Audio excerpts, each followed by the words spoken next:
Auto immune और inflammatory arthritis के patients के लिए उनके ट्रीटमेंट के अंदर उनका फर्स्ट डिफेंस उनका डाइट है। अक्सर डॉक्टर्स यहां पर मिस करते हैं और यहां मरीज को समझना बहुत जरूरी है कि आपके शरीर के अंदर जो एलर्जेंस आ रहे हैं या जो एंटीजन्स बन रहे हैं आपके शरीर में बाहर से जो आ रहे हैं, वो कहीं ना कहीं आपके इम्यून सिस्टम पर अटैक करते हैं और इम्यून सिस्टम से बनने वाले एंटीबॉडीज आपके ही हेल्दी टिश्यू पर अटैक करके ऑटो इम्यून डिजीजेज या इन्फ्लामेटरी आर्थराइटिस के अंदर आपके टिश्यू को डैमेज करते हैं और आपको तरह तरह की समस्याओं को वहन करना पड़ता है। जब भी पेशेंट अपनी डाइट के ऊपर ध्यान नहीं देता तो उनके साइन एंड सिम्टम्स बढ़ने लगते हैं और ऐसी स्थिति में डॉक्टर्स को अक्सर देखा है कि मरीज की दवाइयों को बढ़ा करके उसकी प्रॉब्लम्स को कंट्रोल करने की कोशिश की जाती है। जब भी इस प्रकार के पेशेंट्स मेरे पास आते हैं तो मैं उनसे कहता हूं कि डाइट आपका फर्स्ट डिफेंस है, क्योंकि आपके शरीर की तरफ आने वाले एलर्जेंस या टॉक्सिन्स सबसे अधिक आपके शरीर में नाक या फिर मुंह के रास्ते से आते हैं और डाइट एक इंपॉर्टेंट फैक्टर है। तो यदि अपनी डाइट को आपने कंट्रोल कर लिया, जैसा अक्सर मैं 100 डेज डाइटरी प्रोटोकॉल में बोलता हूं कि अगर 100 दिन के लिए अगर आपने अपने डाइटरी प्रोटोकॉल को अच्छी तरीके से हैंडल कर लिया तो आपके साइन एंड सिम्टम्स के अंदर भारी कमी पाई जा सकती है। आप अपनी बीमारी को बहुत अच्छे से कंट्रोल कर सकते हैं। अब हमारे देश के अंदर लगभग 60% हिस्से के अंदर रोटी स्टेपल डाइट है और लगभग 40% हिस्से के अंदर चावल स्टेपल डाइट है। और जब भी ऑटो इम्यून या एंटी इंफ्लेमेटरी डाइट हम पेशेंट को सजेस्ट करते हैं तो उसके ग्रेन्स, पल्सेस, राइस, इनको ही सबसे पहले रेस्ट्रिक्ट किया जाता है। ऐसी स्थिति में पेशेंट के लिए काफी चैलेंजिंग हो जाता है, तो चपाती के या फिर राइस के कुछ हेल्दी ऑल्टरनेट्स हैं जो ऑटो इम्यून और एंटी इंफ्लेमेटरी डाइट के अंदर अपनाए जा सकते हैं, जैसे कसावा का आटा। जी हां, ये एक रूट है, इसका आटा मार्केट में अवेलेबल है, आपको इजीली स्टोर्स में नहीं मिलता, परंतु ऑनलाइन इसको एक्सेस किया जा सकता है। उसी प्रकार से जो दूसरा आटा है वो है सिंघाड़े का आटा या चेस्टनट फ्लावर। इसको आप इजीली अपने पास के किसी भी ग्रोसरी स्टोर से पा सकते हैं और ये एक प्रकार का फ्रूट है।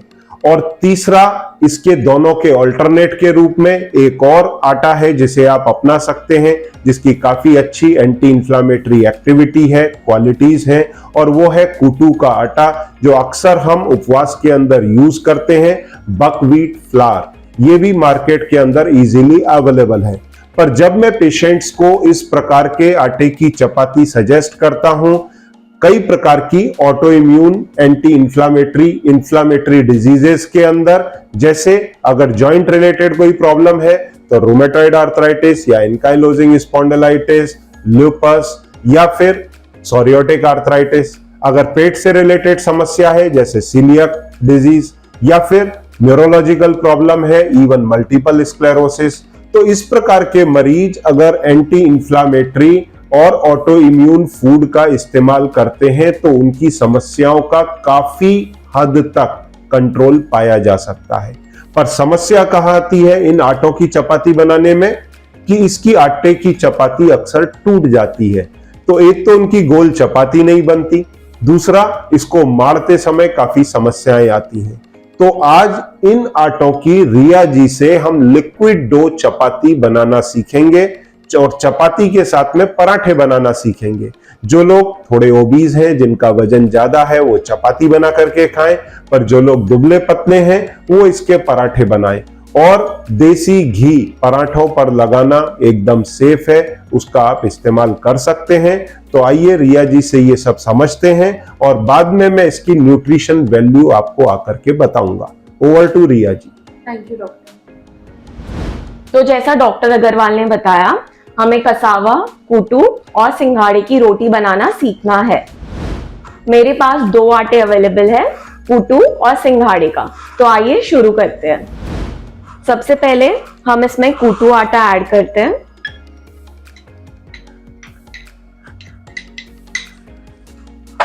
फिर हम इसमें सिंघाड़े का आटा ऐड कर देंगे। थोड़ा सा नमक, आधा चम्मच घी, फिर हम इसमें पानी ऐड कर देंगे लिक्विड डो के लिए।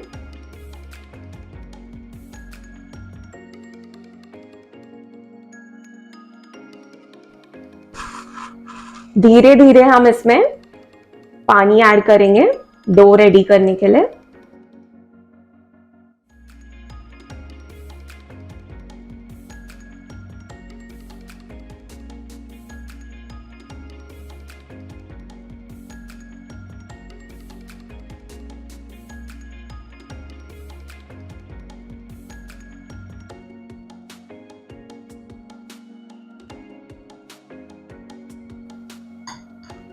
तो इसकी कंसिस्टेंसी बराबर हो गई है, तो कुछ इस तरह ऐसा दिखना चाहिए। तो अब हम शुरू करेंगे। तो पहले हम इसमें घी लगा देते हैं ताकि हमारी रोटी चिपके ना, और फिर हम बैटर को छोड़ देंगे।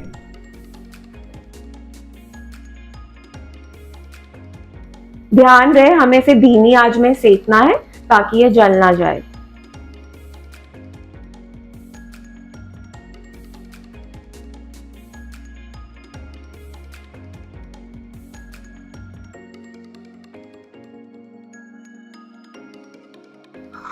अब हम इसे पलट लेंगे।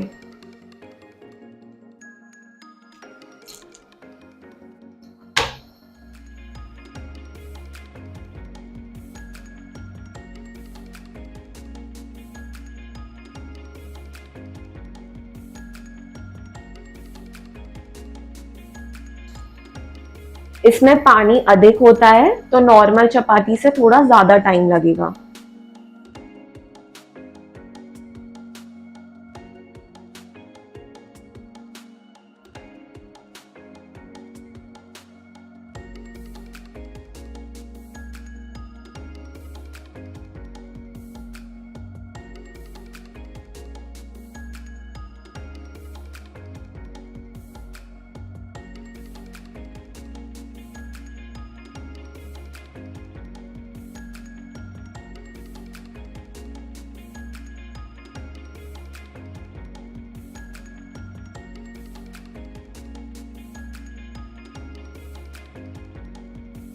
तो हमारी रोटी बन गई है। तो आप चाहे तो रोटी भी ले सकते हैं या आप इसमें जैसे घी लगा के आप इसका पराठा भी बना के खा सकते हैं।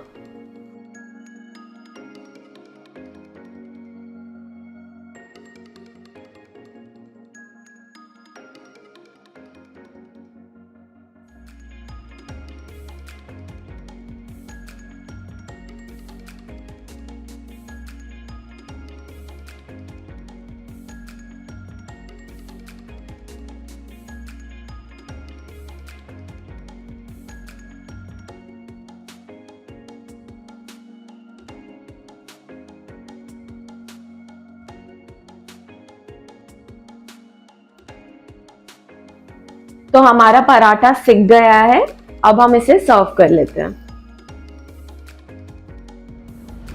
अब हम डॉक्टर अग्रवाल से हम इसके न्यूट्रिशनल वैल्यू समझ लेते हैं। तो आज रिया जी ने बहुत अच्छे से बताया कि लिक्विड डो चपाती कैसे बन सकती है, और मेरे हिसाब से ये जो आटे हैं जो अक्सर टूट जाते हैं और गोल चपाती नहीं बनती, इसके अपार्ट आप किसी भी प्रकार के आटे की चपाती बना सकते हैं, और खास तौर से अगर आपको आटे के अंदर हाथ नहीं डालना है तो आजकल जो नए बच्चे हैं उन लोगों के लिए बहुत आसान हो जाता है लिक्विड डो चपाती बनाना।